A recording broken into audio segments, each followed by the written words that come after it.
इकडे जात होतो पिपळाकडे. हा मित्र इकडे राहते हो. त्याला सोडायला जात होतो तर त्या हा माझ्या मागे होता आणि सायकल माझ्या समोर आणि मला वाटतं फ्लो सेमच असणार तर त्यामुळे मग मी सायकल घेऊन गेलो समोर तर एकदम वाढला आणि मला वाटलं मला धाकधक कसं वाटतं की नाही मी आता जातो म्हणलं बा वरून मला स्विमिंग पण नाही येत सायकलही मला पूर्ण खिचत नाही जर सायकल अशी राहते ना तर मी गेलो पण नसतो पण कसं चप्पल खूप स्लीप मग त्यामुळे मी चप्पल उतारली आणि मला चांगलीच ग्रीप भेटली पण सायकलमध्ये ते खिचत नेत होती मला जाऊ तर सायकल गेली तर गेली पण आपला जीव वाचला पाहिजे मग सायकल सोडून दिला मी कसाही चालली तिकडे वाचला. कोणती सायकल होती?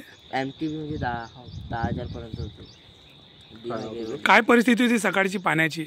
खूप जास्तच होती म्हणजे खूप पाऊस होता एकदम तिथं म्हणजे जास्तच पाऊस होता अजून आता हे खूप जास्त म्हणजे याच्यामध्ये पहिले पाऊस आलाय पण हा खूप जास्त आला आणि आता हा भाव वाढत आहे. तुम्ही दररोज जाणं येणं करता इथून? दररोज मध्ये नाही पण मला दुकानात जायचं होतं बा आणि हा तिथं ट्युशन पिरामिडला आणि याच्या घर इकडेच असतो मी याला सोडून देतो म्हटलं तर त्या चक्करमध्ये सायकल पण गेली दादा आपला जीव वाटला मी निघून गेलो. मग नाव सांगा तुमचं? माझं नाव प्रांशू पारधी.